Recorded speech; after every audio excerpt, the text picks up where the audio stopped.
할렐루야. 할렐이란 말은 찬양하라. 야, 끝에 야라는 것은 야하게 볼지 모르지만 그게 아니고 야훼, 여호와를 찬양하라. 그래서 할렐루야는 찬양하라, 찬양하라, 여호와를 찬양하라, 그런 뜻이에요. 아까 여러분들 인사하는 거 보니까 참 잘하던데 초대교회 교인들은 우리하고 좀 다르게 인사했어요. 오늘 여러분들 한번 우리 인사하는 것을 배울 수 있길 바랍니다. 초대교회 교인들은 마라나타 하고서 인사했어요. 우리 한번 다 같이 서로 인사들을 나누시기 바랍니다. 마라나타. 근데 여러분 발음을 잘해야 돼요. 마리나타 그러면 안 돼요. 마라나타란 말은 Jesus second coming, 우리 예수님 다시 오십니다. 초대교회 교인들은 만날 때마다 우리 예수님 다시 오십니다. 예? 그동안 힘들으셨죠? 예수님 다시 오십니다. 예? 그렇게 인사를 했어요. 그들은 하루하루를 종말론적인 그런 삶을 살았어요. 오늘은 저의 간증을 중심으로 해서 지금 하나님께서 이 오륜교회를 통해서 원하시는 뜻이 무엇일까? 제가 들은 음성을 여러분들에게 전달하려고 합니다. 저는 이름이 참 이상하다. 오륜교회라? 여기서 무슨 오륜 올림픽이 열렸나? 나중에 알고 봤더니 그게 조금 관계가 있어요. 그런데 아까 우리 목사님 말씀하는데 보니까 35교회가 연합을 해서 함께 예배드리고 함께 기도한다는 그 말을 들었을 때 제 가슴이 울렁거리기 시작을 했어요. 그래, 바로 여기야. 세계의 영적 지도자들이 모여서 영적인 오륜대회가 여기에서 열려질 줄로 믿습니다. 처음에는 35개의 나라가 모이겠지만은 그 다음에는 그 이상 100개, 200개 그런 여러 나라에서부터 지도자들이 모여서 여기 함께 기도하면서 성령이 내려오는 것을 체험을 하고, 그리고 그들 한 사람 한 사람이 나가서 선교사로서의 사명을 감당할 줄로 믿습니다.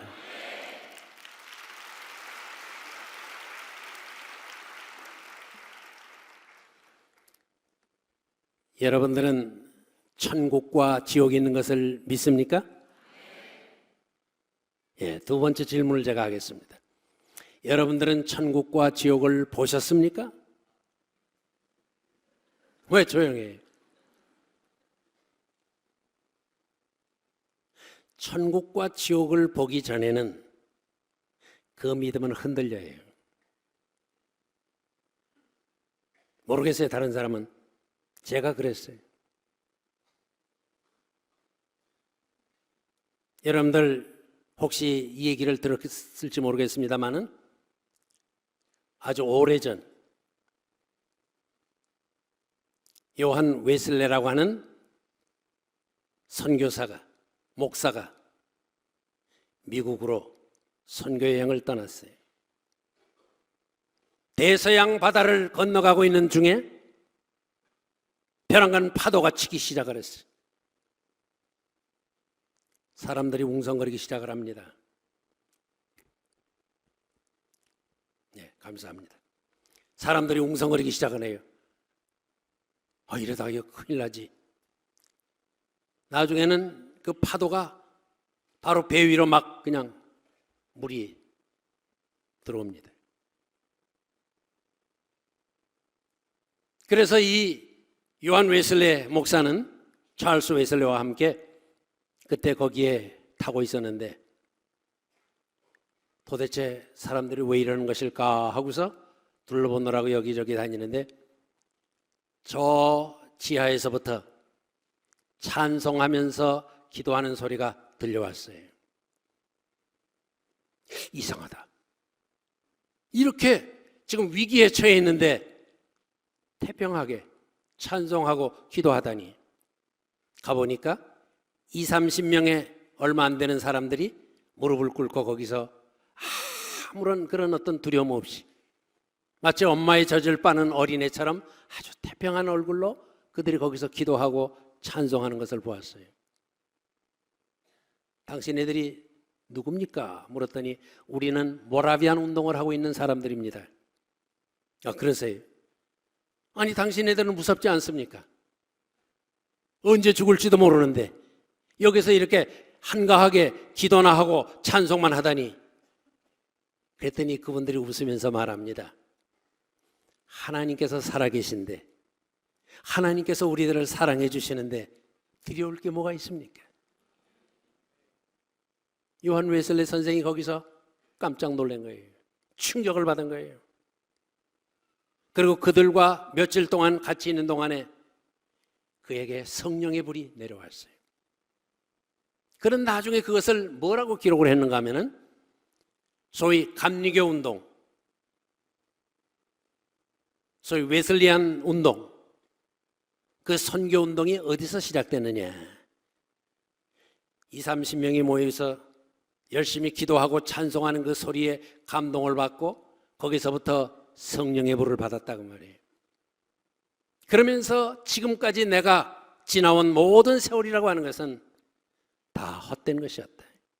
그건 쇼였고 성령의 역사도 아닌 인간적인 열심이었을 뿐이다. 그래서 그는 그때 그가 중생했다고 그의 책에서 기록을 하고 있습니다. 그는 목사입니다. 선교사입니다. 그러나 지금까지 성령을 받고 운동을 한 것이 아니라 성령을 받지 않고 그냥 인간적인 열심에서 그게 했다 그거예요. 여기에서부터 19세기의 유명한 선교 운동이 세계적으로 일어나기 시작하는 거예요. 중요한 것은 믿음에는 여러 가지 종류가 있다는 사실이에요. 형식적인 믿음, 지적인 믿음, 병든 믿음, 그러나 살아 움직이는 산 믿음이 있어요. 우리가 흔히 말하기를 믿음이 있으면 구원받는다고 말합니다. 맞는 말이에요. 그러나 중요한 것은 형식적인 믿음, 지적인 믿음 가지고는 안 돼요. 우리 예수님이 뭐라고 그랬습니까? 귀신들도 믿고 떠느니라. 귀신들도 믿고 떨어요. 다시 말하면 그냥 단순한 믿음 가지고 되는 것이 아니라 정말 살아 움직이는 그런 믿음을 가져야 구원도 받고 하나님의 일도 할 수 있다고 말이에요. 여러분들이 단순히 교회 나오는 거, 또 젊기 때문에 열심히 기도하고 그저 막 찬송 부르고 하는 그것만 가지고는 안 돼요. 보아야 돼요. 요한복음 20장에 보면은 거기에 도마의 이야기가 나와요. 예수님의 다른 제자들은 다 믿었어요. 예수님의 부활을 믿었어요. 그러나 도마는 그렇지 않았어요. 나는 내 눈으로 직접 보고 내 손으로 예수님 손에 못자죽 만져보고 옆구리에 창자죽 만져보고 직접 내가 확인하기 전에 난 못 믿는다. 8일째 되는 날 저녁에 예수님이 거기 오셨습니다. 그러면서 내 손으로도 만져봐라. 성경에는 만져봤다는 얘기는 없어요. 그러나 전체적인 문맥으로 봐서 분명히 도마는 예수님의 손, 예수님의 옆구리 만져본 거예요. 그러고 난 다음에 그는 거기서 신앙 고백을 합니다. 우리는 흔히 생각하기를 마태복음 16장 16절에 나오는 주는 그리스도시요 살아계신 하나님의 아들이시니다 하는 그 신앙 고백이 교회의 가장 중요한 핵심이 된다. 가장 위대한 신앙 고백이라 흔히 그렇게 말합니다. 아니에요. 이때 도마가 한 고백은 더 위대한 신앙 고백이에요. 나의 주 나의 하나님이여.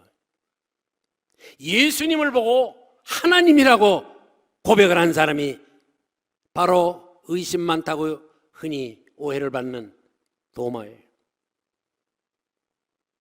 도마가 그때부터 변해서 선교사가 됐습니다. 그래서 저 인도 첸나이라고 하는 곳에까지 와서 거기서 교회를 세우고 그러다가 마침내 거기에서 순교하고 말았어요. 저는 제가 몇 년 전 인도에서 홀린 신학대학의 총장으로서 그곳에 가서 가르쳤습니다. 그래서 그 첸나이까지 제가 가봤어요, 직접. 왜냐하면 제가 의심이 많거든요. 정말 그가 여기까지 왔다 갔을까? 아니, 배로 타고 왔을까? 비행기를 타고 왔을까? 아무리 생각해봐도 그땐 비행기가 없거든. 그게 사실일까? 그것을 제가 눈으로 직접 확인하기 전에 나는 그걸 받아들일 수 없다 이 말이에요. 캐톨릭에서 꾸며낸 어떤 드라마일지도 모른다. 그래서 제가 직접 가봤어요. 그때 세운 5개의 교회가 그대로 있어요. 저는 거기서 여러 가지 고증들, 책들 수십 권을 사서 보면서 도마가 실제로 거기서 순교했다는 사실을 제가 믿을 수가 있었어요. 제가 왜 그 얘기를 하는가 하면은 언제 그가 선교사가 됐느냐 그 말이에요. 언제 그가 주님을 위해서 죽었느냐 그 말이에요. 솔직히 저는 제가 천국과 지옥, 지옥과 천국을 환상으로 본 다음에 그것을 책으로 출판을 했고 그러고 나서 제가 변했어요. 내가 이제 주님을 위해서 나도 죽으리라. 나도 순교자가 되리라. 그래서 주님 앞에 제가 또 기도를 했습니다. 하나님이여, 내게 힘을 주시고 지혜를 주셔서 주님을 위해서 순교할 수 있게 하여 주시옵소서. 그렇게 기도하는데 주의 음성이 들려왔어요. 너는 안 된다. 너는 믿음이 약해서 안 된다. 너에게 고문이 임하고 또 여러 가지 화형식과 같은 그런 아주 힘든 사정에 처하게 되면 너는 나를 모른다고 할지도 모른다. 너는 순교할 자격이 없어. 누구나 순교하는 게 아니야. 그래서 제가 그 다음에 결심한 건 뭔가 하면은 순교자 다음으로 하늘나라에 가서 영광을 받는 사람들이 누군가 하면 전도 가장 많이 한 사람, 선교 많이 한 사람, 그런 사람이에요. 그래서 제가 그때 하나님 앞에 기도했습니다. 하나님이여, 제게 $1 million, 100만 불을 캐시로다가 주시옵소서. 그러면 제가 그 돈 가지고 선교관도 짓고 가서 교회도 짓고 하면서 일을 시작을 하겠습니다. 하나님 제게 힘을 주시옵소서. 응답이 없어요. 아무리 기도를 해도 응답이 없어요. 주의 음성이 나중에 들려옵니다. 그래서 제가 제 기도 제목을 바꿨어요. 주여, 제게 1 million souls, 100만 명의 영혼을 제게 주시옵소서. 제가 그들에게 전도하고 그들에게 제 말씀을 증거하고 그들을 위해서 기도하고 그들을 훈련시켜서 주의 종들로 만들겠습니다. 하나님이 기뻐하시더라고요. 제가 오늘 여기 온 것은 그 일환으로 여기에 온 거예요.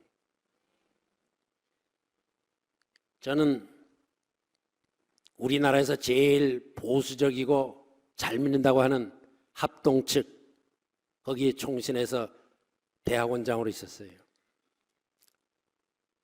합동 측 안에서 일어나는 여러 가지 신학적인 문제가 있으면 신약에 관계되는 한 신성종 목사, 구약에 관한 한 김희보 목사, 두 사람에게 자문이 와요. 그만큼 그 교단의 신학적인 주춧돌이라고 사람들이 아마 생각을 한 모양이에요. 그런 제가 갑자기 이상한 환상을 본 거예요. 제가 부인하고 싶어도 부인할 수 없을 정도로 너무 분명하게 오는 거예요. 근데 그 배경에는 저희 장모님이 저하고 관계가 되어져 있습니다. 저희 장모님은 그 당시 합동 측에서 충현교회 다음으로 큰 교회 동독교회의 권사님이에요. 거기 집사님으로 또는 여전도회 회장으로 권사로 권사회 회장으로 그 교회에서 60년간을 봉사한 그런 참 교회에서 가장 인정받는 믿음이 좋은 권사님. 그 교회에서 성경 암송대회가 있으면 언제든지 김의순 권사, 그분이 늘 1등을 했어요. 뭐 나이는 많지는 않습니다. 그저 겨우 102살이니까 아직도 살아계세요. 근데 그분이 제게 와가지고, 신목사, 저희 장모님은 제가 가장 무서워하는 분이에요. 저는 사람들 가운데 누구 무서워하는 사람 없어요. 그러나 저희 장모님은 제가 무서워서 벌벌 떨어요, 늘. 왜? 처음부터 그분은 나를 아주 그냥 기를 아주 죽여버렸으니까. 제가 저희 집 사람과 교제를 했거든. 동독교회에서 거기서 교제를 했다고.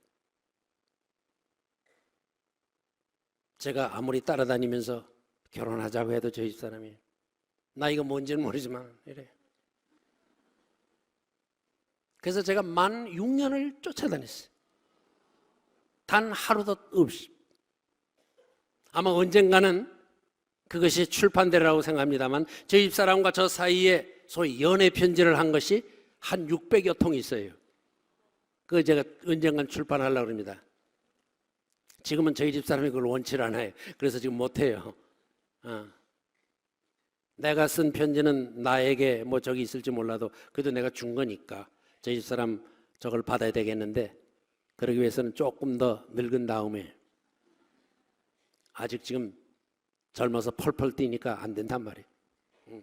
금년에 겨우 제가 7학년 7반이거든. 이제 곧 8반으로 이제 또 올라갈 거예요. 아직 젊잖아요. 자, 그런데 저한테 와서, 신목사, 제가 그분을 무서워하게 된 게, 저희 집 사람이, 여보, 당신이 정말 나하고 결혼하고 싶으면 우리 어머니의 허락을 받아야 된다. 아버지는 6.25 때 돌아가시고 어머니한테 허락을 받아야 된다. 그랬더니 저한테 물어요. 아마 여러분들도 이제 결혼하려고 그러면 그런 게 있을 거예요. 뭘 묻는가 하면은, 아버지가 뭐 하시는 분이냐? 예, 길거리에서 채소 장사하는 분입니다. 자네는 무엇을 전공하는가? 예, 제가 신학을 공부하고 있는데 앞으로 목사가 되려고 합니다. 그랬더니 저희 장모님이 고개를 옆으로 흔들어요. 내 딸은 목사 사모 될 자격이 없어. 그렇게 믿음이 좋지를 않아. 더군다나 우리 집안은 검사, 판사 그런 집안이에요. 그러니까 사자가 들어가면 된다 이거예요. 그래서 제가, 예, 저도 사자가 들어갈 겁니다. 목사가 될 겁니다. 그래서 안 된대. 그러면서 이것저것 다 물어요. 대학은 어디에 나왔느냐? 예, 연세대학교 나왔습니다. 그래도 서울대학쯤은 나와야지. 그래 놓고 저를 이렇게 보시면서 하는 얘기가, 이 사람아, 다른 건 다 없어도 키만 10cm가 더 컸으면 좋을 텐데 왜 키까지 그렇게 작아 사람이? 제가 그냥 고개를 푹 숙였어요. 그랬더니 저를 물끄러미 보시면서, 허허, 자네는 내가 이렇게 관상을 보니까 이 귀가 장수할 귀라 이거야. 우리 장모님은 자기 남편이 30대에 일찍 세상을 떴기 때문에 가장 소원이 뭐냐? 내 이 외동딸, 이 딸은 남편이 오래 사는 사람, 응? 정말 늙어서 그렇게 죽을 수 있는 그런 사람이 되기를 원했는데, 자네 귀를 보니까 오래 살 거네. 그러면서 그제서야 허락을 했어요. 그 후 제가 책을 많이 썼습니다. 그동안 쓴 책만 해도 70권이 넘어요. 또 앞으로 출판될 책이 아마 50권은 될 겁니다. 지금 컴퓨터 안에 약 30권 정도가 저장돼 있으니까 이제 하나하나씩 이렇게 출판을 하면 아마 책이 많을 거예요. 근데 제 책마다 그분이 다 읽고 평을 해줘요. 어디에는 이런 오자가 나오고 어디에는 무슨 이게 있고 이거는 잘못된 거고 그래요. 응? 그래서 제가 그분을 두려워합니다. 그런데 날 보고 하는 얘기가 신목사. 그분은 심각한 얘기를 할 때는 가만 얘기해요. 신목사, 정말 천국과 지옥이 있어? 아유 장모님, 제가 누가복음 16장 19절에서부터 31절에 있는 말씀을 가지고 얼마나 많이 제가 신학적인 그 얘기도 하고 하지 않았습니까? 제 장모님은 굉장히 철저한 분이에요. 성경을 좀 더 배우겠다고 신학교를 졸업한 분이니까. 그것도 몇 살 때? 나이 70대. 그런 분이. 그러면서 저를 보고 하는 얘기가 나이를 점점 먹어가니까 점점 감각이 무뎌지면서 영적으로도 무뎌진다. 여러분들 그거 아셔야 돼요. 나이가 많아지면 열심도 식고 믿음의 열정도 식어져요. 그럴 때 평소에 많이 준비를 해야 된다. 그러면서 그 다음 하는 얘기가 정말 내가 죽으면 천국이 있다고 그러는데 천국에 갈 수 있을까? 믿으면 갑니다. 믿음이 뭐야? 그때 제가 하나님 앞에서 마음속으로 회개했어요. 아니 자기 장모 하나 천국과 지옥에 있는 것도 제대로 확인시켜 주지 못하고 제대로 믿음을 넣어주지 못했다고 하면 내가 어떻게 한국교회 앞에 설 수가 있느냐 이 말이에요. 그래서 제가 열심히 기도했어요. 제게 지옥과 천국을 보게 해주세요. 주여 보게 해주세요. 자, 그때 응답을 했을까 안 했을까? 네, 여기 했다고 그래요. 안 했어요. 기도한다고 다 그렇게 되면 여러분들이 구태에 여기 올 필요 뭐 있어요? 직접 자기가 지옥과 천국 환상을 보든가 주의 음성을 듣든가 해야지. 그래서 그 다음부터는 제가 금식 기도를 시작을 했어요. 자, 이번에 응답했을까? 안 했을까? 안 했어요? 저렇게 눈치가 빨라야 정치도 해. 안 했어요. 자, 기도해도 안 돼. 금식 기도해도 안 돼. 그래서 제가 포기했습니다. 그런데 포기하는 바로 그날 밤에 하나님께서 제게 꿈을 꿀 때에 환상으로 보여주셨어요. 제가 새벽에 저희 집사람을 깨워서 여보 내가 봤어. 내가 천국과 지옥을 봤어. 그랬더니 환상이라는 것은 금방 사라지는 것이기 때문에 그것을 기억하기가 쉽지 않다 이거예요. 그러니까 전부 다 당신이 본 것을 쓰라. 그래서 제가 그걸 전부 다 컴퓨터에다가 타이핑을 했습니다. 그 다음날 또 하나님이 보여주셨습니다. 이렇게 8일 동안 밤마다 하나님이 제게 보여주신 거예요. 그것을 그때 적어놓은 것을 그대로 제가 출판을 한 거예요. 그 책 읽으신 분 계시면 그게 바로 그때 그냥 적은 겁니다. 그날 적은 건데 다만 거기서 뺀 게 있어요. 제가 지옥을 볼 때에 거기에 지옥에 온 사람들을 이렇게 보니까 내가 아는 유명한 목사님들이 지옥에 있더라 이거예요. 그런 선교사들도 있더라 이 말이에요. 역사적으로 내가 알고 있는 그런 유명한 사람들도 있더라 이 말이에요. 그래서 제가 놀랐어요. 놀랐어요. 주님, 어찌해서 저 사람들이 이렇게 지옥에 와 있습니까?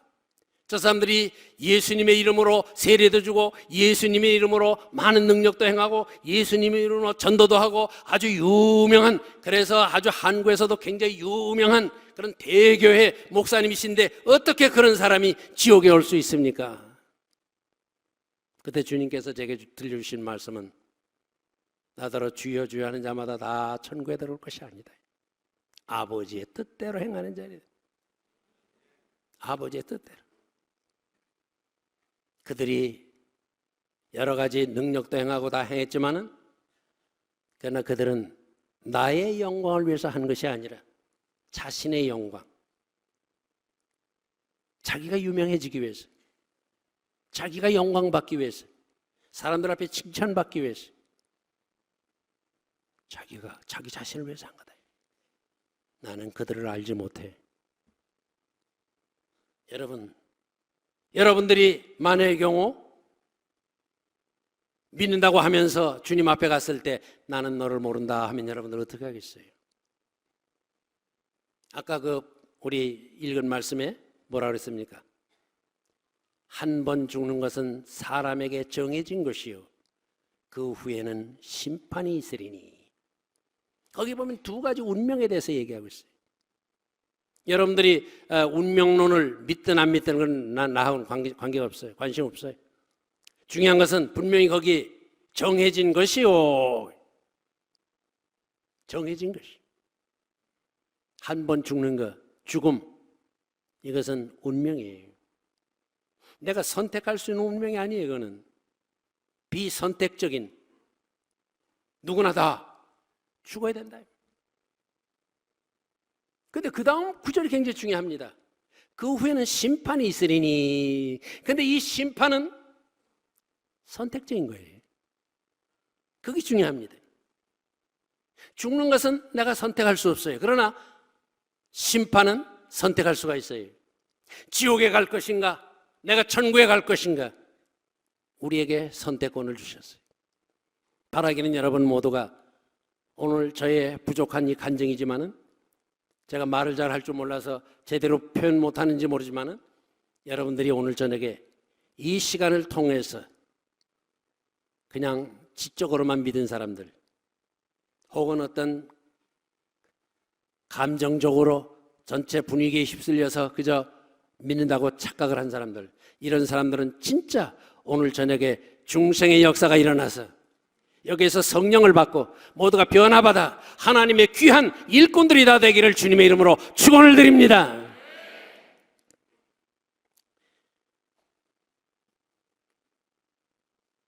환상 속에서 제가 주의 음성을 들었어요. 내가 너에게 강량옥 목사를 소개해 주겠다. 아마 여러분들 젊은 사람들은 강량옥 목사가 누군지 모를 거예요.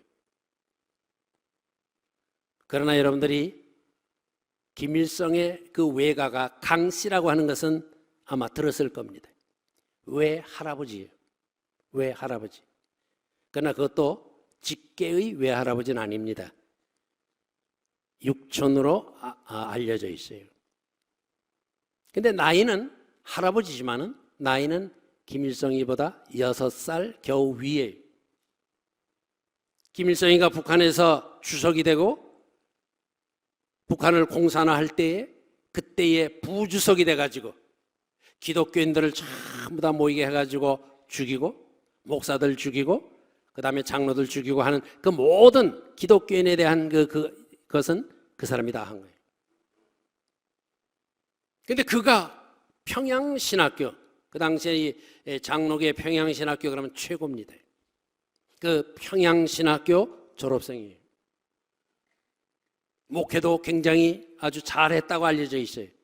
그런 사람이 그만 공산주의자가 되고 나서 북한의 부주석이 돼가지고 많은 사람들을 학살하는 책임을 진 사람. 그를 나한테 소개해 준다는 거예요. 내가 이렇게 보니까 피골이 접했다 하는 말을 우리가 가끔 듣습니다만은, 사람이요 살 다 빠지고 뼈 위에 이 가죽만 있으면 이건 동물 같아요. 무서워요. 얼굴에 보니까 정말 동물 같아요. 근데 놀라운 것은 그가 평양 사투를 안 해요. 그냥 표준어를 쓰고 있어요. 그래서 그를 통해서 제가 이 지옥의 여기저기를 보기 시작을 했습니다. 근데 지옥에 가면 지옥문에 뭐라고 써 있는 걸 제가 보았는가 하면은, 이곳으로 들어오는 자 다 저주를 받은 자여라. 이제 너희들은 모든 소망을 다 버려라. 이곳에는 죽을 수도 없는 곳, 다만 이를 갈며 슬퍼함 뿐이니라. 그런 귀절이 써 있어요. 아마 여러분들 가운데 조금 생각하는 사람들은 목사님, 거기 한국말로 써 있습니까? 영어로 써 있습니까? 히브리어로 써 있습니까? 헬라말로 써 있습니까? 여러분, 놀라운 것을 제가 오늘 여러분들에게 말씀드리려고 그래요. 사도행전 2장에 보면 성령의 역사가 임할 때에, 그때에 소위 오순절의 역사가 일어났어요. 성령을 보혜사 성령을 받았어요. 그러면서 그들이 복음을 전할 때 12나라 말로 들었다 그랬어요. 통역관이 있는 게 아닙니다. 분명히 아람어로 설교를 했을 겁니다. 그런데 12나라 말로 그것이 다 들린 거예요. 거기 12나라에서 사람들이 모여들었으니까. 오순절 때 바로 그거예요. 예? 예를 들어서 여러분들이 목사님, 저는 아무리 기도해도 하나님의 음성이 안 들려요. 들었다는 사람도 아마 여기 좀 있을 겁니다. 들었다는 분은 제 말을 이해를 해요.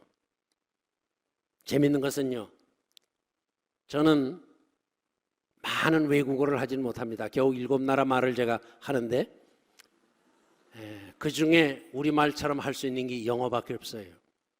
그래서 외국 가면 주로 영어로다 제가 많이 설교를 합니다. 제가 싱가포르 가서 지난번에 설교를 했어요. 사실은 원고를 다 준비해가지고 다 이렇게 해가지고 했는데 가보니까 환경이 전혀 달라. 내가 설교로 생각했던 그 사람들의 형편과는 전혀 달라요. 그래서 그거 다 지워버렸어요. 그러고서 그 시간 기도하고 나서 하나님이 주시는 말씀을 가지고 영어로 설교하기 시작했어요. 아마 여러분들 가운데 1990년 6월 25일 여의도 광장에 100만 명이 모인 빌 브라이트 박사가 그때 설교할 때에 그때 혹시 참석한 분 계시면 저를 기억할 거예요. 그때 제가 통역을 했어요. 100만 명을 놓고서 제가 통역을 했어요.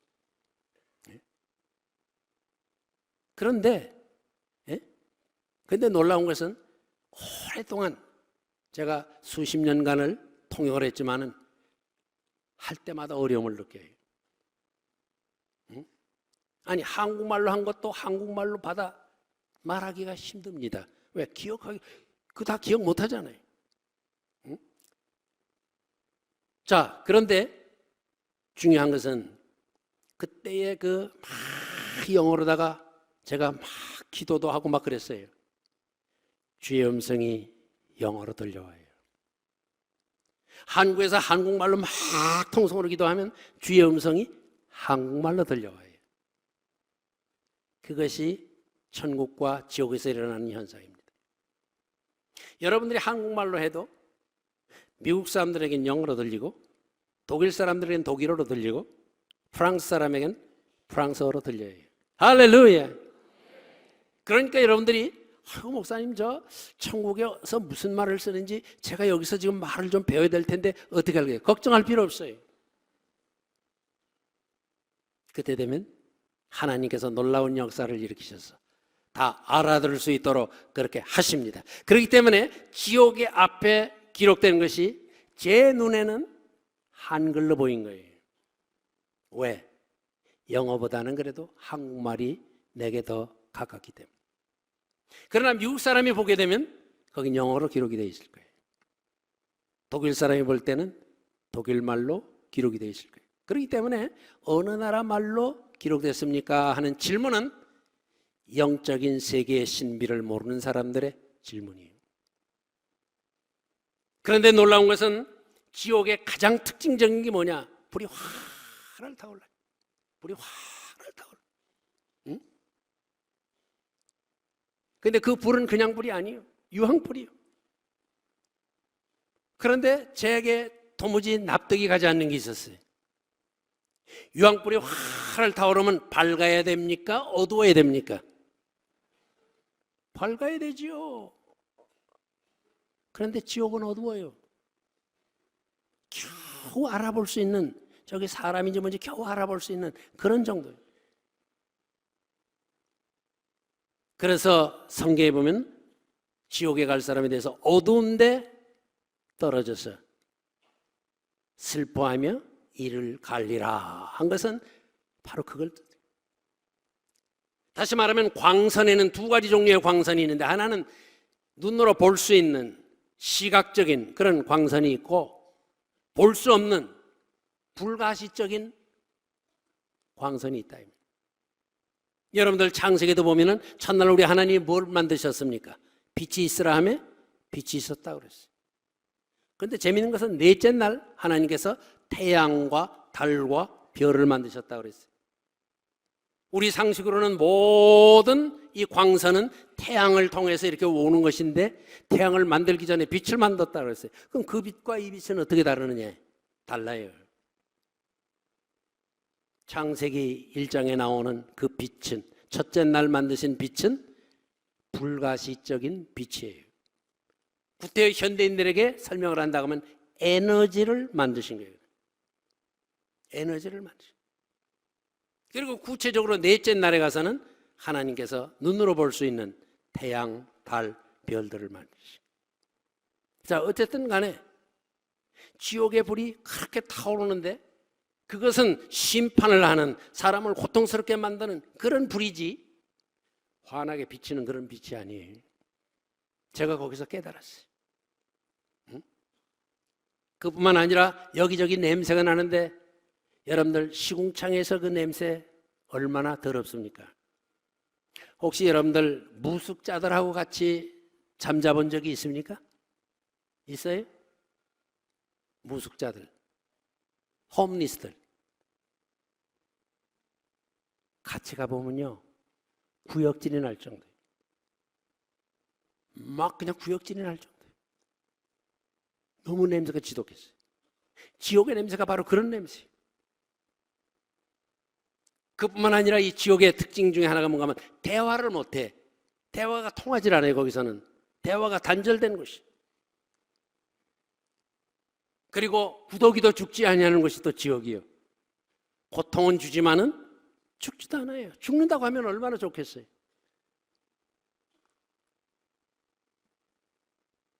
그런 지옥의 모습을 보여주시는데, 재미있는 것은 지옥이 3층으로 되어져 있다는 사실이. 혹 어떤 분이 쓴 간증집에 4층이다, 그저 한 층이더라, 그래도 나는 그걸 잘못했다고 하지 않아요. 왜? 하나님께서 내가 보여준 건 전부를 보여준 게 아니에요. 어떻게 전부를 보겠어요? 에? 제가 이 나이가 되도록 여기저기 돌아다녀서 봤지만은 가만히 보니까 겨우 30여 개국밖에 안 돼. 이 세상 그래도 괜찮은 나라가 웬만큼 돌아다니면 120군데를 다녀야 되는데, 그러려면은 지금의 4배, 그러니까 320세는 살아야 그걸 다 볼 수 있는 거라고. 그러니까 일부를 내가 본 것뿐이지, 그렇기 때문에 다른 사람이 딴 걸 볼 수도 있는 거예요. 근데 지하로 이렇게 처럼 이렇게 되어 있는데, 지하 1층, 2층, 3층. 그래서 제 쓴 책에서는 1층에도 방이 4개가 있더라. 그래서 제가 거기다 이름을 붙였습니다. 지하 1층, 동관, 서관, 남관, 북관. 그건 제가 붙인 이름이에요. 혹시 여러분들이 환상 중에 지옥을 봤는데, 목사님 제가 보기에 동관, 서관, 남관 이거 없던데요? 없을 수밖에. 내가 이제 쉽게 풀이하기 위해서 그저 그렇게 제가 정한 것이니까. 근데 중요한 것은 여기서 우리가 꼭 기억할 게 있어요. 왜 하나님께서 지옥을 만드셨느냐? 많은 사람들이 의아하게 생각하는 것은, 하나님이 정말 사랑이라고 하면 왜 지옥을 만드셨을까? 어떻게 좀 뭐 안 믿는다고 그래서 조금 뭐 안 믿는 거 뭐 별거 아무것도 아닌데 아예 안 믿는다고 그래서 지옥에 보내고, 이게 말이 되느냐 이 말. 특별히 미국의 보수적인 목사 가운데 롬베르라고 하는 유명한 목사가 있어요. 그 사람은 지옥은 없다 그랬어요. 또 자유주의 신학자들은 소위 유니버설리즘이라고 그래가지고 모든 사람 다 구원받는다 이거예요. 지옥이 없다 이거예요. 하나님이 사랑이라고 그러는데 사랑하는 사람이 어떻게 지옥을 만들 수 있겠느냐 이 말이에요. 아니에요. 하나님의 사랑은 인간의 사랑과 같은 그런 사랑이 아니에요. 하나님은 사랑이지만 또한 하나님은 공의로우신 분이에요. 그렇기 때문에 우리를 천국에 보낼 때 그냥 보내는 게 아니에요. 우리로 하여금 믿게 해서, 그래서 그 믿음이라고 하는 그 방법을 통해서 우리를 천국으로 보낸 줄로 믿으시기 바랍니다. 그러면 왜 지옥을 만들었을까? 그것은 사탄을 심판하기 위해서, 사탄을 가둬두기 위해서. 성경에 보면은 사탄이 지금 무저갱에 쇠사슬에 묶여 있다 그랬어요. 그게 도대체 뭘 의미하는 것일까? 사탄이 언제 시작됐을까? 아마 여러분들 궁금할 거예요. 제가 신학교에서 교수들한테 물어도 아무 대답 못해요. 근데 제가 이번에 환상을 통해서 본 거예요. 이사야서 14장 12절과 에스겔서 28장 12절에 있는 말씀, 굉장히 중요한 말씀이, 나중에라도 여러분들 꼭 보세요. 거기에 보면 이 사탄 마귀는 도대체 어떤 자였을까? 예? 여러분들 한번, 시간이 많이 갔지만은 이거 너무나 중요한 말씀이기 때문에 그저 한번 여러분들 잠깐 보시기 바랍니다. 이사야서 보세요. 이사야서 14장.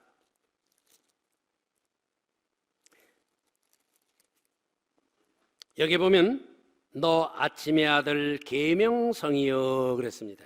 이 계명성이라는 말은 아침의 아들이라는 뜻인데 라틴어로 그걸 루시퍼라 그래요. 사탄 마귀는 바로 루시퍼였습니다. 하나님이 만든 피조물 가운데에 가장 아름답고 가장 지혜가 많은, 에스겔서 28장 12절에 보면 바로 우리 하나님 만든 것 가운데 가장 모델이 되는, 예? 거긴 도장이라고 번역이 되어 있는데 우리말로는, 그러나 그 번역이 분명치가 않아요. 그건 도장이 아니라 모델이라 그렇게 번역을 해야 돼요. 바로 사탄이 그런 거예요. 다시 말하면 이 루시퍼는 가장 아름다웠고 가장 지혜가 많았고 가장 아름다웠어요. 하나님이 만든 피조물 가운데 가장 대표적인 그런 모델이었다고. 그런데 문제가 이사야서 14장 12절 이하에 있는 말씀 거기 쭉 나옵니다마는 그가 하나님의 자리에 앉길 원했고 하늘에 올라가서 모든 천사들을 지배하기를 원한 거예요. 그래서 다른 천사들과 함께 같이 공모를 했습니다. 요한계시록 12장 4절 이하에 보면 거기에 그게 나와요. 루시퍼가 어떻게 했느냐, 하늘의 별 중에, 거기서 말하는 별은 천사들을 말합니다. 천사들 중에 3분의 1을 끌어다가 자기 편으로 만들었다. 여러분들 지금 사탄 마귀가 무저갱에 갇혀 있지만은 그럼에도 불구하고 옛날보다 더 사탄의 역사, 악령의 역사가 더 강하게 일어나요. 왜 그런지 아세요? 저는 이 갱세계에 대해서 좀 압니다. 그래서 우리나라의 유명한 갱들, 이제 얼마 전에 고인이 됐습니다만 혹시 김태촌이라는 말 들어봤습니까? 아주 유명한 사람이에요. 그 사람이 마지막 죽기 전에, 나는 마지막 죽기 전에 신성종 목사의 꼭 기도를 받고 싶다. 그래서 제가 서울대학병원에 가서 그에게 안수 기도를 한 적이 있어요. 그는 믿음으로 살라고 그랬어요, 마지막엔. 그러나 그에게 그런 기회가 주지 않았어요. 그는 회개한 것은 틀림없습니다. 그러나 올바로 살 수 있는 기회는 없었어요. 그러니까 그는, 그의 믿음이 사실이었다면 그는 부끄러운 그런 구원, 상급이 없는 구원, 그런 구원을 받았을 거예요. 자, 어찌됐든 간에 중요한 것은 그 사람, 제가 옆에 있으면서 그 사람을 좀 압니다. 아는데 재밌는 것은 이 갱들하고 정치인들하고 서로 연결이 돼 있기 때문에, 예? 이 갱들 없이는 정치를 못해요. 요새도 보면은 뭐 데모한다 뭐 한다 할 때 앞장서서 뭐 하는 사람들, 이런 사람들 이렇게 보면은 그 무슨 갱들 그 관계되는 사람들이에요. 제가 왜 그 얘기를 합니까? 갱은요, 두목이 감옥에 갇혀도 그 안에서 밖에 있는 그의 부하들에게 다 지휘를 해가지고 그들을 마음대로 좌지우지했다고. 그것이 깽의 세계. 사탄의 세계도 마찬가지입니다. 사탄 마귀가 무적행에 갇혀 있지만은 그러나 그의 군사였던 수많은, 거기 보면 하늘의 별의 3분의 1, 그러니까 천사들이 천천만만 아닙니까? 그 중에서 3분의 1이 사탄 마귀와 함께 같이 하나님께 대해서 구테타를 일으키려고 했어요. 그들이 지금 사탄 마귀의 지시에 따라서 우는 사자와 같이 믿는 자들까지도 자기의 군대로 만들려고 666을 도장을 찍으려고 지금 발광을 하고 있어요. 그래서 옛날보다 오히려 더 많아요. 사탄 마귀의 역사가 더 강하게 일어나요. 아마 이렇게 얘기하면 아유 저는 믿음이 부족해서 그런지, 아니요. 믿음이 많은 사람일수록 사탄의 역사가 더 강하게 일어나요. 믿음이 없는 사람에겐 안 일어나요. 왜 그런지 아세요? 이것은 보나마나 지옥에 올 사람이니까, 자기 편 사람이니까. 여러분들 기억하세요. 교회의 직분이 높은 사람일수록 사탄의 역사는 더 강하게 일어납니다. 제가 선교하러 가려고 하게 되면 저에게도 많은 시험이 와요. 뭐 아들이 아프다, 손자 손녀가 아프다, 뭐 차 사고가 났다, 뭐 어떻게 병들었다, 지금 돈이 없으니까 지금 큰일 났다, 뭐 이런저런 시험이 얼마나 오는지 몰라요. 제 주변 사람들이 막 그것 때문에 힘듭니다. 왜? 사탄은 먼저 주변 사람부터 시작을 하는 거예요. 제 마음에도 여러 가지 시험들이 와요. 그러나 예수 그리스도를 꼭 믿으면, 그리고 처음 있는 신앙을 가지면 결코 움직여지지 아니할 줄로 믿습니다. 자, 이래서 이 사탄 마귀를 가두기 위해서 만든 지옥에 그를 따르는 무리들, 그 사람들을 거기다 집어넣는 거예요. 근데 제일 중요한 것은 이 지옥에는 물이 없어요. 물이 없어요. 거기에는 강과 호수와 나물과 풀이 없습니다. 손을 굽힐래야 먹을 것이 있어도 먹을 수가 없어요. 자기들끼리 아무리 말을 하려고 해도 통화를 할 수가 없는 것이 특징입니다. 그런데 이 지옥의 제일 위층에 보니까 거기에는 선한 사람들이 많아요. 여러분들 놀라지 마세요. 선한 사람도 지옥에 갑니다. 반대로 악한 사람도 천국에 갈 수 있습니다. 뭐가 차이가 나는지 아세요? 우리 한번 따라 봅시다. 불신, 불신, 불신, 지옥. 안 믿으면요, 아무리 선한 사람이라도, 아무리 4대 성자 중에 하나를 할지라도, 죄송한 얘기입니다만 전 타 종교를 비판할 마음 없어요. 그러나 지옥에 석가모니도 있고 공자님도 있고 소크라테스도 있어요. 그들은 얼마나 선한 사람입니까? 얼마나 위대한 사람입니까? 그러나 그들이 거기에 가는 이유는 안 믿기 때문이에요. 이렇게 얘기하면 남들이 사람이 어떻게 이렇게 속이 쫙 달라붙었나? 아니에요. 성경에 있는 말씀은 1.1획 틀림이 없습니다. 나로 말미암지 않고는 아버지께로 올 자가 없느니라 그랬어요. 반대로 믿는 사람들에게는 하나님의 자녀가 되는 권세를 주신다고 그랬어요. 그러니까 믿으면 천국 가는 거예요. 그런데 아까도 처음에 얘기했습니다마는 믿음에는 지적인 믿음, 그저 형식적인 믿음, 그거 가지고는 안 돼요. 산 믿음, 하나님이 인정하는 믿음이래야 돼요.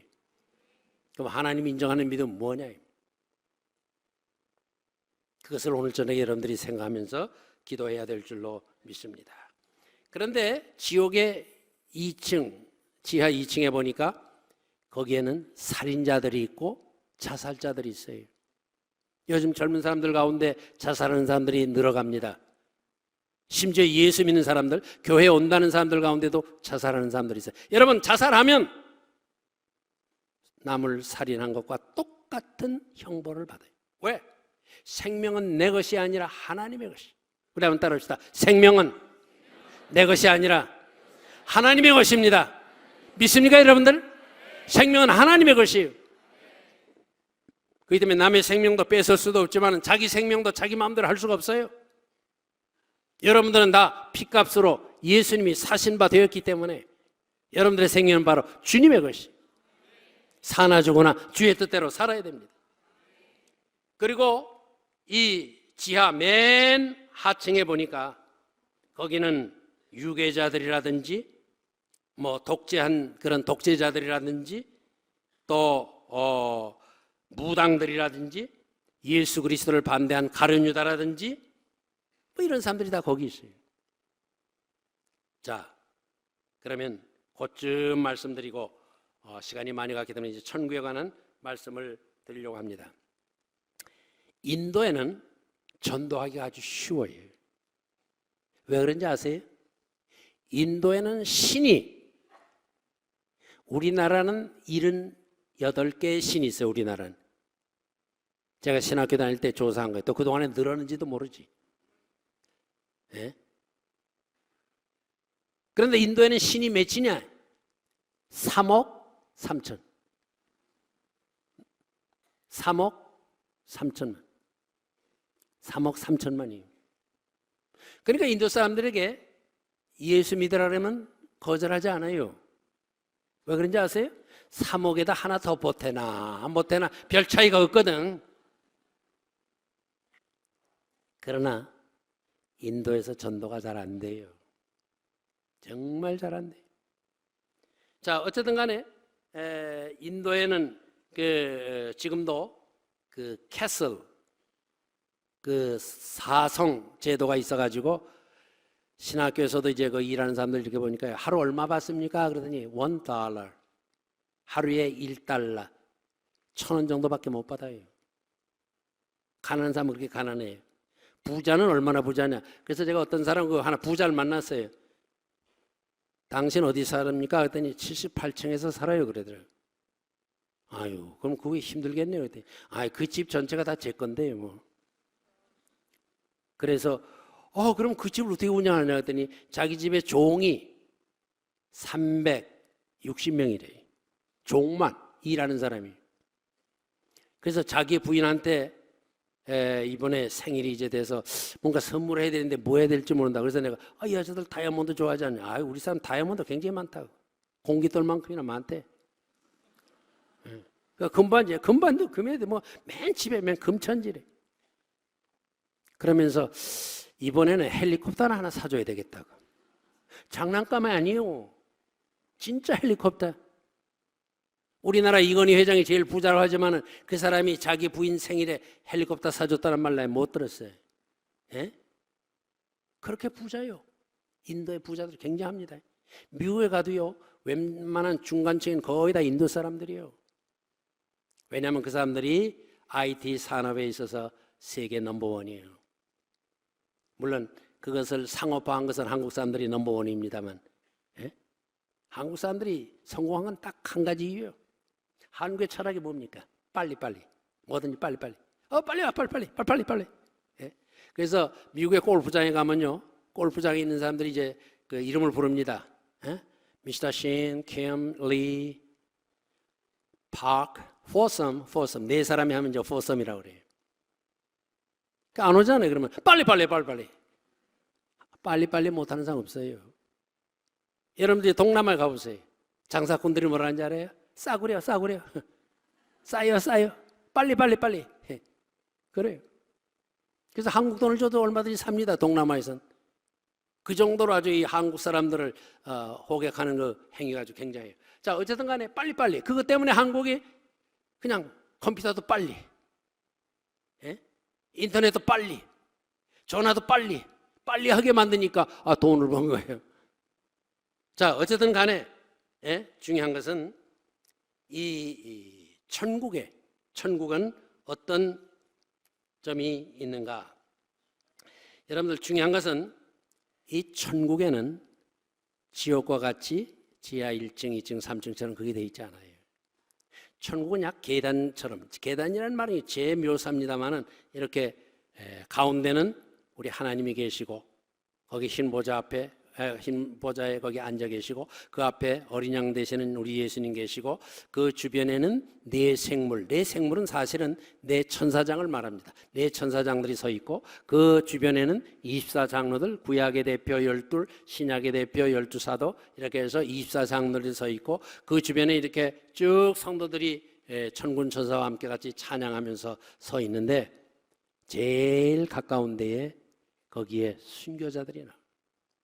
그리고는 그 다음에 전도 많이 하고 선교 많이 한 사람들이 나옵니다. 자, 이렇게 그 천국의 그 위치는 지옥과는 전혀 달라요.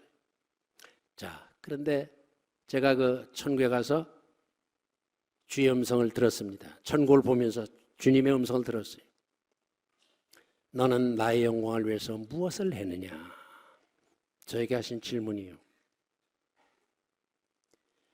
합동 측에 지금은 이제 고인이 됐습니다만 박용규 목사라고 저 높은 것을 향하여라고 하는 책을 썼고 그것이 영화화까지 됐죠. 아주 유명한 목사님이십니다. 교회 사각이기도 하고. 그도 죽기 전에 환상을 봤어요. 그래서 그것을 그의 CD로다가 만들었어요. 거기 보니까 그 이런 말이 나와요. 그가 천국에 가보니까 자기에게 5가지를 질문하더래요. 첫째, 너 성경을 얼마나 읽었느냐? 이건 여러분들에게도 그걸 물을지 모릅니다. 너희들 성경을 얼마나 읽었느냐? 나는 여러분들에게 성경 너무 많이 읽으라고 하지 않아요. 다만 1년에 한 번씩 자기 나이만큼만 읽으면 돼. 여러분들이 30세입니까? 30번만 읽으면 돼. 내년 또 한 번만 읽으면 돼. 자기 나이만큼만 읽으면 돼요. 그 다음에 두 번째 하는 질문이 너 헌금을 얼마나 하나님께 드렸느냐.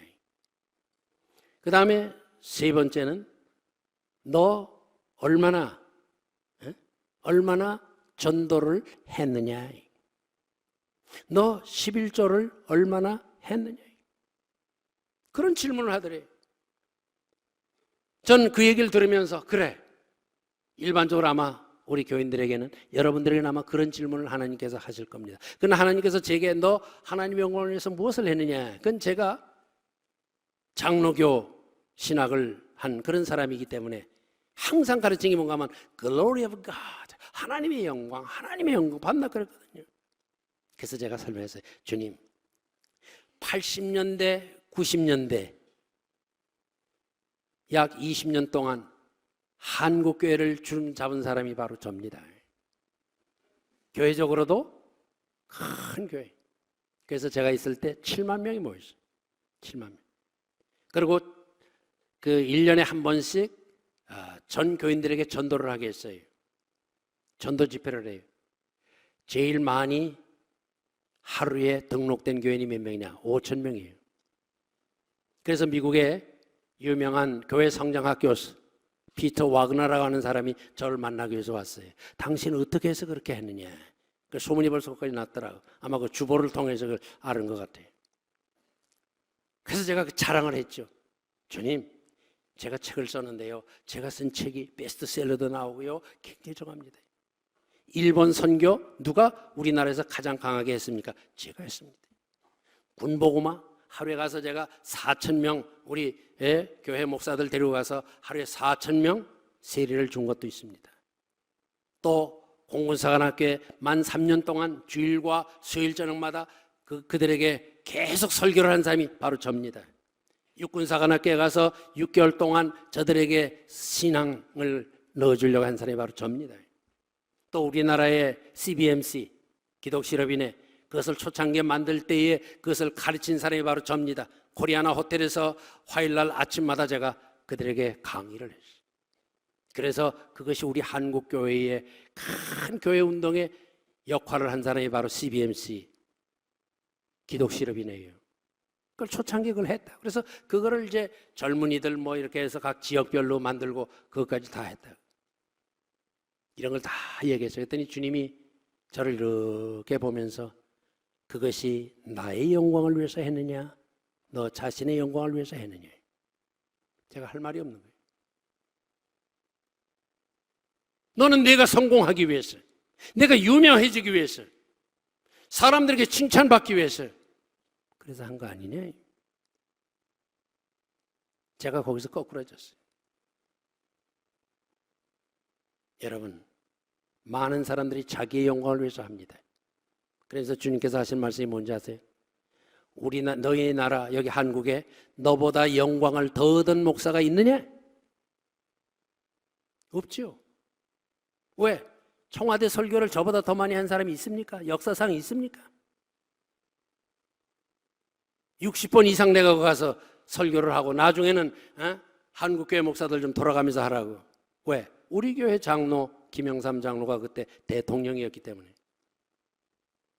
그때는 국무총리든 장관이든 제 앞에 와서 아이고 목사님 그저 각하에게 한 말씀만 이거 해주세요. 뭐 해주세요. 그래서 우리나라의 그 당시에 중요한 것들 가운데에 제 영향을 받은 것이 적지 않게 있어요. 정말 영광 많이 얻었어요. 응? 나한테 선물이 얼마나 쏟아지는지. 예? 제가 다른 건 얘기 안 해요. 넥타이가 몇 개가 들어온 줄 아세요? 400개. 그래서 반을 미국에서 나눠줬어요. 지금도 아직도 한 200개 남아요. 그런데 이제 좋아하는 거는 한 두서너 개밖에 없어요. 자, 어쨌든 간에 그 영광을 받았어요. 그러면 이 사과 개짝이 많이 들어와요. 여러분 사과 개짝이 뭔지 아세요? 그 손에는 지금은 그래도 5만 원권이 있지만 그 당시에는 10,000원권밖에 없어요. 돈이 가득 들어있는 거예요. 1억씩. 탁탁. 한 번은 제가 주님께 있었는데 어떤 사람이 왔어요. 헌금을 하려고 그럽니다. 주일날 하세요. 전 이 교회 교인이 아닙니다. 그래요? 그러면 오세요. 왔어요. 못 본 사람이. 자기가 지금 20억을 가져왔는데 목사님 마음대로 쓰셔도 좋고 그렇게 하세요. 마음대로. 개인이 쓰셔도 좋고 교회에서 줘도 좋고 그건 마음대로 하세요. 그러나 한 가지 조건이 있습니다. 그래서 내가 속으로 이게 청탁하러 왔구만. 뭐 국회의원을 하나 달라고 그러는 건가 뭘 달라고 그러는 건가. 그래서 내가 투명하게 조건이 뭐요? 그랬더니 목사님 제 이름이 누군지 그것만 묻지 말아주세요. 그래서 제가 그걸 받으면 부정 탈까 봐 그래서 장로님 당회서기 하고 재정부장 와서 받으라 해. 난 이거 받지도 않는다. 내가 나중에 괜히 뭘 뒤집어 쓸지도 모르니까. 그러면서 제가 물었어요. 나도 그럼 한 가지 물어봅시다. 어느 교회 교인입니까? 예, 저희들은 소망교회 교인입니다. 근데 왜 이렇게 많은 돈을 줍니까? 그 교회 내지. 저희 교회는 그저 헌금 많이 했습니다. 그런데 자기들이 김영삼 대통령을 존경을 해서 그분이 정치를 잘해야 되는데 그가 출석하는 교회에 헌금이 부족하면 목사님이 얼마나 고민을 할 거며 그러게 되면 각하에게 얼마나 폐가 되겠습니까? 그래서 그저 좀 마음 놓고 좀 쓰시라고 좀 이렇게 갖다 준 겁니다. 근데 그런 게 한두 개가 아니에요. 너보다 더 영광을 받은 사람이 어디 있느냐? 주님께서 하신 말씀. 그러면서 너는 천국에 상급이 없다. 결국 나는 부끄러운 구원밖에 받을 게 없다 그 말이에요. 여러분들이 이 세상에 아무리 많은 일을 해도 하나님의 영광을 위해서 하지 아니하고 자기의 영광을 위해서 한다고 하면 그건 잘못이에요. 모든 것은 하나님의 영광을 위하여. 우리 한번 다 같이 해봅시다. 모든 것은 하나님의 영광을 위하여. 이제 시간이 많이 갔기 때문에 제가 결론을 내리려고 그래요.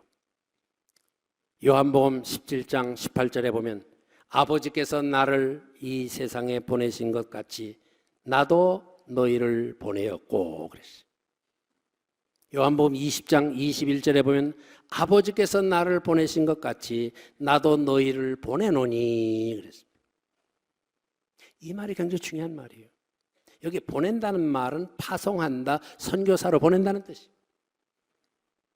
저는 지금까지 신학교에서 어떻게 가르쳤는가 하면 여러분들 가라 아니면 보내라. 네가 선교사로 가든가 아니면은 선교사를 한 사람 파송을 하고 위에서 헌금을 걷어주고 선교비를 내주고 위에서 기도해주고 무슨 뭐 여러 가지 선물도 주고 그렇게 하라. 난 그렇게 생각을 했다.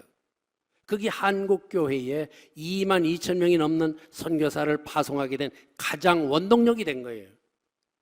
그러나 그때 주님께서 내게 주신 말씀이 바로 이거예요. 조금 전에 얘기한 하나님이 나를 선교사로 파송했다. 근데 나만이 아니에요. 여러분들도 다 선교사로 파송을 한 거예요. 하나님이. 제 얘기가 아니라 성경이에요.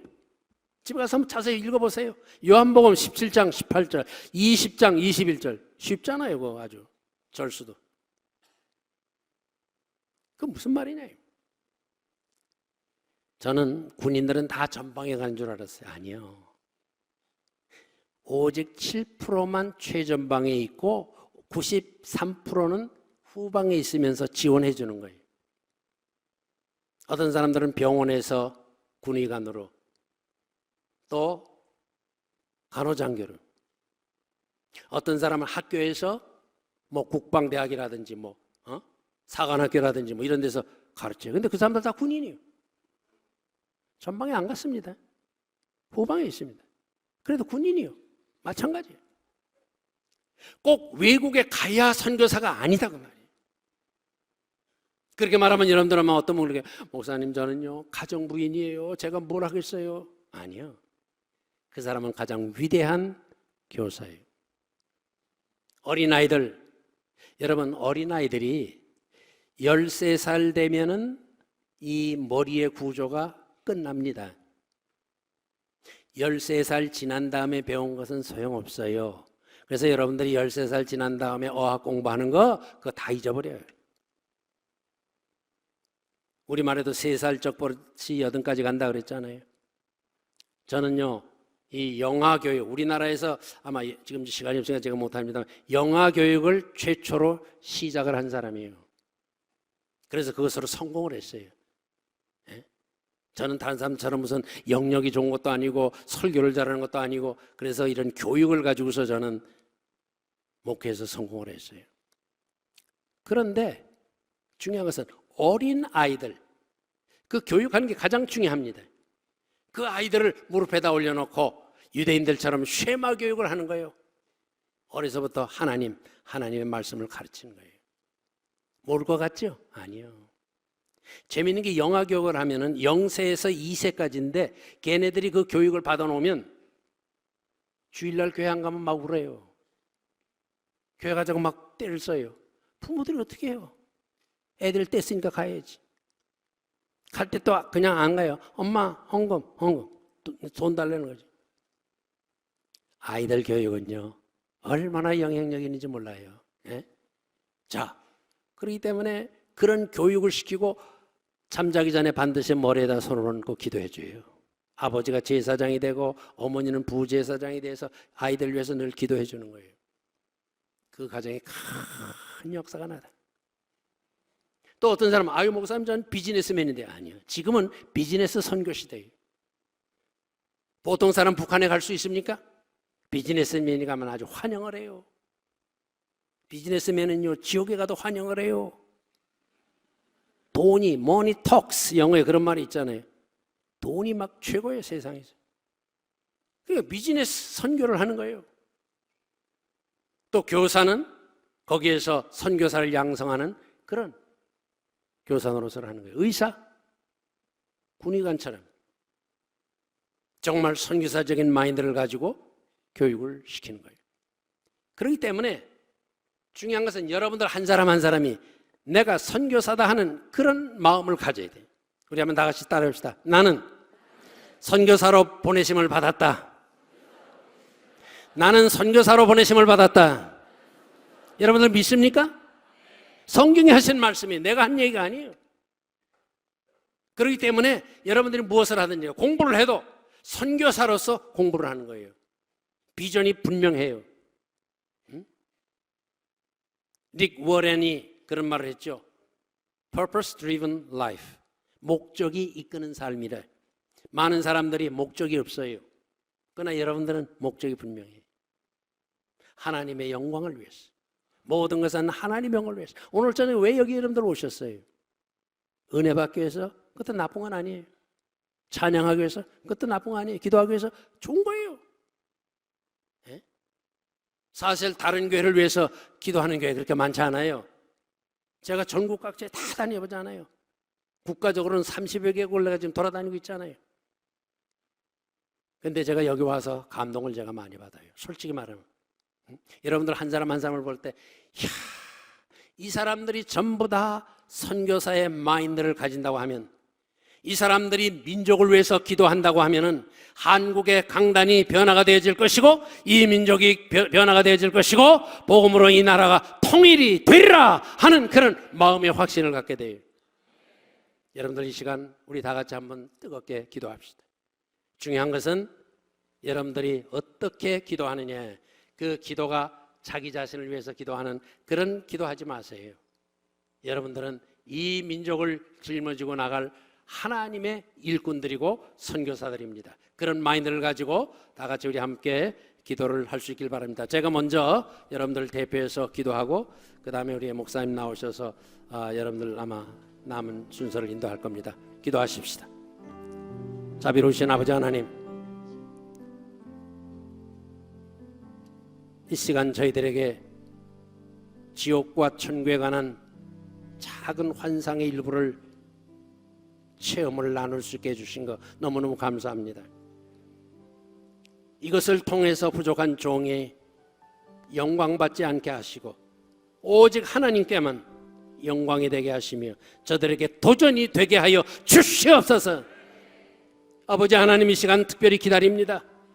하늘의 문을 활짝 열어주시고 저들에게 성령으로 소나비와 같이 내리워 주시옵소서. 주여, 특별히 저들에게 삶의 목적을 분명히 하게 하시고 하나님의 영광을 위해서 남은 여생 살아가게 하시며 민족을 위한 희생의 제물로 저들을 사용하여 주시옵소서. 오 주여, 이 민족 하나님께서 마지막 선교사로서 세계 복음화를 위해서 이 민족을 불러주셨는데 한국교회가 지금 타락하고 있습니다. 부패되고 있습니다. 오 주여, 이들이 깨어나게 하여 주옵소서. 주의 종들이 깨어나게 하여 주옵소서. 많은 선교사들이 깨어나게 하여 주옵소서. 한국의 평신도 지도자들이 깨어나게 하여 주시옵소서. 먼저 우리들 하나하나가 하나님 앞에서 깨어나게 하여 주옵소서. 주여, 하늘의 문을 활짝 열어주시길 원합니다. 주여, 주여, 주여. 계속해서 여러분들 기도하시기 바랍니다. 목사님 이제 나오실 겁니다.